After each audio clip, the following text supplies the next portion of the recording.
시청자 여러분 안녕하십니까? 2026년 2월 9일 배승의 뉴스 배송 시작합니다.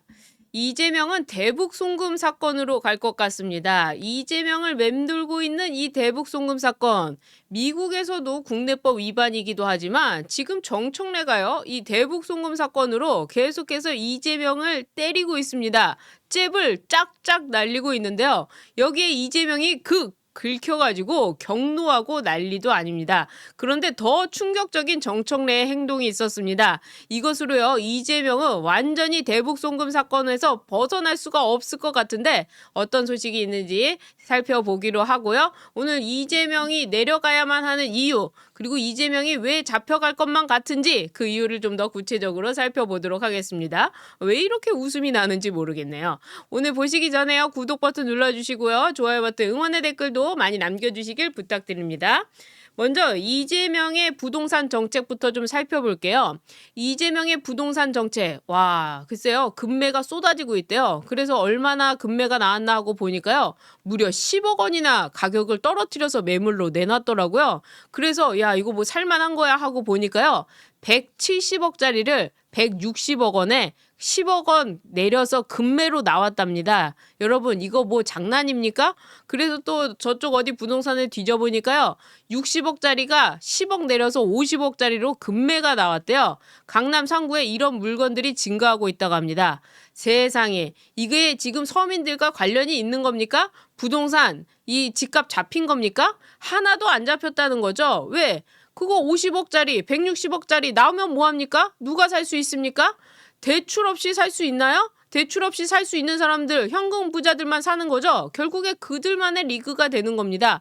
이재명의 부동산 정책이라는 것은 아주 즉흥적이고 뒤에 생각이 없는 그런 정책이었다는 거죠. 계속해서 협박만 하지 않았습니까? 처음에는 뭐라고 했습니까? 다주택자가 투기꾼이다 하면서 다주택자들 니들 5월 9일까지 안 하면 양도세 부과할 거야 협박을 했는데, 그렇게 해서 내놓은 매물 누가 사줍니까? 대출도 안 되는데 누가 사주죠?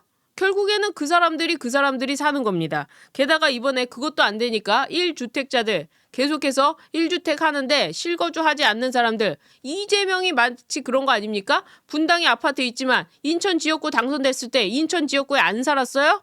그리고 인천에서 지금 청와대로 갔는데 청와대 가면 그 집 남아있는 거 아닙니까? 자, 이렇게 실거주 안 하는 집들 어떻게 하죠? 월세 주던지 전세 내놓든지 하는 거죠. 그런데 이런 사람들을 가지고 다 뭐라고 했습니까? 투기꾼이고 나쁜 사람들이다. 1주택자도 가만 안 두겠다. 뭐 이렇게 나왔었죠. 그 다음에 이번에 또 누구를 가지고 뭐라고 하는 겁니까? 임대주택자들.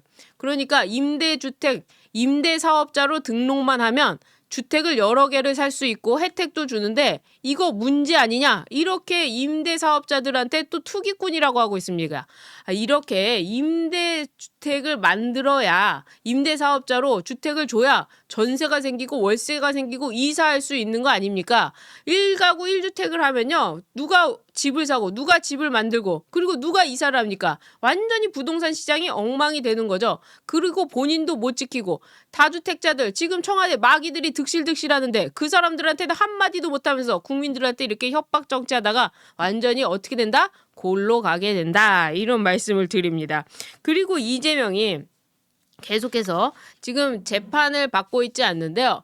이재명이 재판을 안 받으려고 했던 그 가장 큰 이유 중에 하나가 무엇입니까? 바로 대북 송금 사건이죠. 이 대북 송금과 관련해서는요, 이화영 평화부지사 그리고 나머지 사람들까지 다, 쌍방울 김성태 회장까지 전부 다 어떻게 됐죠? 실형을 선고받았죠. 그러니까 이재명은 간단합니다. 이화영한테 보고를 받았느냐 안 받았느냐 이것만 재판정에서 이야기하면 바로 재판으로 끝날 수 있었습니다. 그거를 실제로 수원지법에서 얘기를 하려고 했는데 이재명이 그때 어떻게 했죠? 갖은 수를 써가지고 재판부한테 기피 신청하고 회피 신청하고 뭐 대법원에 갔다 왔다 하면서 계속해서 재판부를 압박을 했는데, 신진우 부장판사 계속 압박을 했는데 결국에는 재판 어떻게 됐습니까? 중단됐습니다. 그런데 이 재판 중단됐음에도 불구하고 미국에서는요, 이 대북 송금 사건 이두로가 될 수 있는 거죠.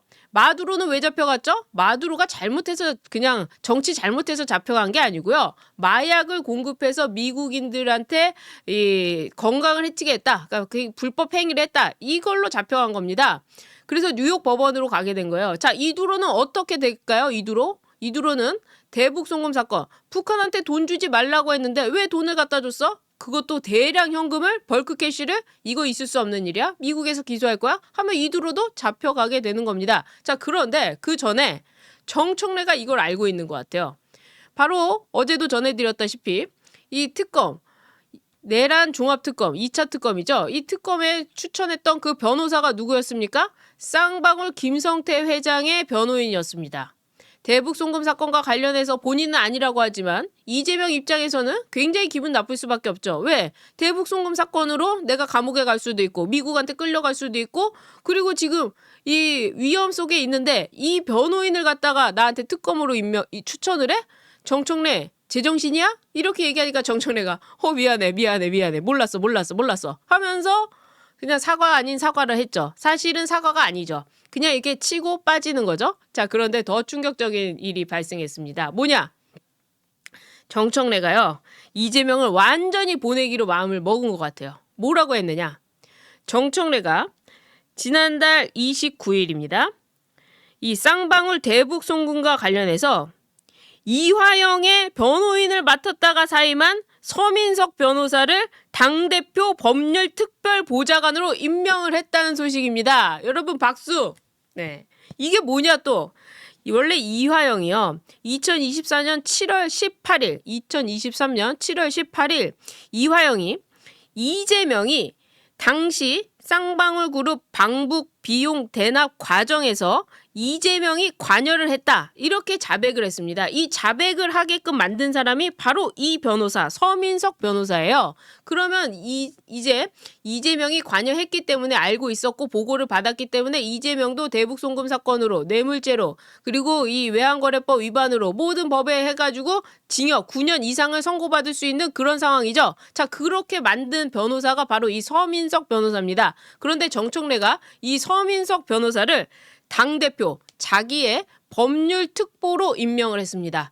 끊이지 않는 대북 송금 사건의 변호인들이 나오고 있어요. 자, 그리고 이화영은 나중에 이 변호사가 자백하고 나서 그의 아내가 와가지고 당신 정신 차려 무슨 소리야 이재명한테 이럴 수 있어 막 해가지고 이화영이 갑자기 자백을 바꾸게 되죠.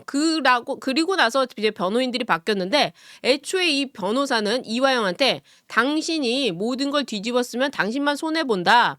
그래서 이거 자백하고 그리고 이재명도 알았다고 해야 된다. 이거 다 자백해서 끝내야 된다. 이렇게 해서 처음에는 자백을 해가지고 이재명한테 보고했다고 그런 이 검찰의 자백도 있었고 그리고 법정에서도 자백을 한 겁니다. 그래서 이재명이 발칵 뒤집혀가지고 민주당에서 변호인들 다 사임하게 하고 자신들이 원하는 사람으로 변호인 바꾸고 이화영 변호인인데 이화영 변호인을 다 자기 사람으로 바꾸고 그 변호인들을 다 어떻게 했죠? 다시 이재명이 국회로 보내고 어디로 보내고 막 이렇게 한 겁니다. 자, 첫 번째로 이재명을 망하게 한 그 변호사를 지금 민주당의 정청래 법률특보로 임명했다. 웃음이 막 한가득 나오지 않으세요? 이건 뭡니까? 정청래가 이재명한테 야, 여기 카드 많다. 너 나한테 잘 보여야 된다. 나는 그냥 안 넘어간다. 나 다음 대통령이야. 뭐 지금 이러고 있는 얘기라는 거죠. 그런 점에서 지금 이재명으로서는 굴레를 벗어날 수가 없는 겁니다. 형사 피고인 5개의 재판을 받고 있는 형사 피고인은 절대로 그 굴레를 벗어날 수가 없는 겁니다. 이렇게 정청래가 내부에서 이재명을 1번, 2번, 3번, 4번 쭉쭉 치다 보면 어떻게 될까요? 이제 볼썽사나워지는 거죠. 왜? 당청 갈등이 계속해서 나오기 때문에. 실제로 오늘 아침에 조간신문들의 사설 중에 일부는요. 이렇게 권력 다툼으로 내부 싸움하는 거, 눈살을 찌푸리게 한다. 그리고 민생과 관련 없는 이 권력 다툼으로 하는 것, 이거 자체가 국민들을 피곤하게 하고 이게 민생과 무슨 관계냐 하는 비판 사설도 나오기도 했습니다. 이게 계속 지속된다고 여러분들 생각해 보세요. 그럼 이재명의 지지율은 어떻게 될까요? 쭉쭉쭉 내려가죠. 그리고 지금 경기 어떻습니까? 코스피 5천 가는데 왜 국민들은 다 경기가 어렵죠? 오늘 조국이 이런 얘기도 했어요. 코스피 5천 시대라고 한다면 그 과실을 국민들이 다 먹게 해야 되는 거 아니냐. 근데 왜 지금 일부만 먹느냐. 그러니까 이거 뭔가 잘못됐다. 이렇게 얘기했습니다. 그만큼 주식이라는 건 누구는 손해보고 누가 잘 되면 누구는 손해보는 과정이기 때문에 주식으로서 경제를 평가할 수가 없는 겁니다. 그렇게 좀 어렵다는 거죠. 게다가 우리나라는 지금 이상한 구조로 가고 있지 않습니까? 환율도 오르고 있고 지금 체감 물가가 오르고 있고 그래서 체감 경기가 굉장히 어려운데 코스피만 올라간다? 이건 뭔가 이상한 거 아니냐? 지금 이런 상황 속인데 이재명이 아무리 그렇게 경기를 올린다고 하더라도 실물 경제가 안 좋기 때문에 경기 문제에 있어서 이재명은 국민들한테 망할 수밖에 없는 겁니다. 국민들로부터 지지율이 떨어질 수밖에 없는 겁니다. 그런 상황으로 오기 때문에 이재명은 이러나 저러나 끝나간다. 여기서 정청래가 이재명을 때리고 있다. 그런 점에서 아주 재미있는 장면이 연출되고 있다. 자, 조금만 더 대북 송금 사건을 좀 더 살펴보면요. 지금 이재명이 대통령이 되자마자 북한과의 관계 속에서 어떻게 했죠? 유화책, 심지어 국방부 장관을 방위 출신으로, 통일부는 완전히 뭐 종북 인사처럼 정동영을 갖다 놔가지고 정동영은 지금 어떻게 하고 있습니까? 노동신문 이것을 보게 한 사람한테 특별 위로금, 장려금까지 주고 심지어 북송을 해가지고 북송한 사람을 만나가지고 북송시켜서 잘했다고 하면서 그 사람들한테 장려금 주고 지금 북송하면 북한의 인권이 어떻게 된다고 했습니까? 가서 완전히 인권이 없는 나라 아닙니까? 지금 그런데 그런 사람들 갖다 주고 또 김대중 문재인 때도 방송이 됐던 이 대북방송도 꺼버리지 않았습니까? 이런 모든 유한책을 썼음에도 불구하고 북한은 뭐라고 한마디로 정의했습니까? 개꿈이라고 정의했습니다. 개꿈 꾸지 마라. 네가 오긴 어디로 오냐. 이렇게 얘기했는데 끊임없이 지금 북한에 좀 돈을 주려고 농수산물 수입을 한 해 만에 하고 있지 않습니까? 자, 그런데 트럼프는 바보가 아니죠. 그러니까 트럼프가 어떻게 했습니까? 미국에 와서 이재명이 미국에 왔을 때 본인 보고 피스메이커 하시면 제가 페이스메이커 하겠습니다. 옆에서 제가 도와드리겠습니다. 했지만 트럼프 입장에선 네가 왜? 나는 범죄인이랑 나는 공산당이랑 관련이 없어. 민주당을 완전히 공산당으로 보고 있지 않습니까? 자, 그래서 북한과의 유화책을 써가지고 미국이 지금 4월에 방북을 할 예정으로 지금 알려져 있는데 김정은과의 관계 속에서 트럼프 대통령이 김정은을 직접 만나게 되고 김정은도 이재명을 통할 필요가 없으니까 그러니까 김정은이 문재인한테 당한 게 있지 않습니까? 그러니까 이재명도 필요 없다는 거죠. 트럼프와 직접 교류를 하게 되면 이재명은 완전히 끝나는 거죠. 그런 상황 속에서 그동안에 있었던 대북 송금 사건 그것이 이 미국한테는 이 국내법 위반이기 때문에 쿠팡 사태라든지 그다음에 정보보호법, 명예훼손과 관련한 정보통신보호법 그리고 이제 온라인 플랫폼 이런 것들로 인해 가지고 이재명 안 되겠다 생각하면 그걸로 잡아 넣을 수도 있다는 거죠. 그런 점에서 굉장히 미국이 신중하게 움직이고 있다는 점을 우리는 또 기억을 해둬야 될 것 같습니다. 어쨌거나 지금 이재명의 이런 재판도 끝난 게 아니다. 아무리 이재명이 대통령이 된다 하더라도 그 자리는 모래성으로 쌓은 거다. 물을 부으면 무너지게 되어 있다. 이재명은요. 불법 탄핵, 사기 선거 그래가지고 되지도 않는 대통령이 돼버린 겁니다. 그런 점에서 분명히 이재명은 언제든지 간에 내려갈 수 있다. 이런 말씀을 드리면서 이 좀 재판 얘기가 나왔으니까요. 지기현 부장판사 얘기를 좀 해보도록 할게요. 지금 윤석열 대통령에 대한 선고가 2월 19일에 이 내란 관련한 재판이 있지 않습니까? 이게 지기현 부장판사가 맡았는데 지기현 부장판사에 대한 인사이동이 나왔어요. 인사이동 뉴스가 나왔는데 2월 6일 정기 인사로 발표했는데 2월 23일자로 적용이 되는 그런 전보 내용입니다. 중앙지법에서 북부지법으로 가게 됐는데 여기에는 두 가지 해석이 있어요. 2월 19일에 이 재판을 하게 되니까 하고 편하게 가라. 이런 얘기가 있고 제대로 하지 않으면 전보를 보낸다. 좌천성 인사다. 이렇게 해석하는 두 가지가 있는데 제가 볼 때 좌천성 인사는 아닙니다. 이 본인이 북부지법으로 희망을 했다는 얘기도 있고요. 그리고 이미 3년을 채웠기 때문에 가야 될 인사였습니다. 그래서 이 중앙에서 권역 내 순환으로 해가지고 이 북부지법으로 가게 된 것이기 때문에 지기현 부장판사한테 압박이라고 하기에는 좀 어려운 상황이고 지기현 부장판사가 원했던 인사입니다. 자, 그런 가운데서 그럼 윤석열 대통령에 대한 재판은 어떻게 되는 것이냐?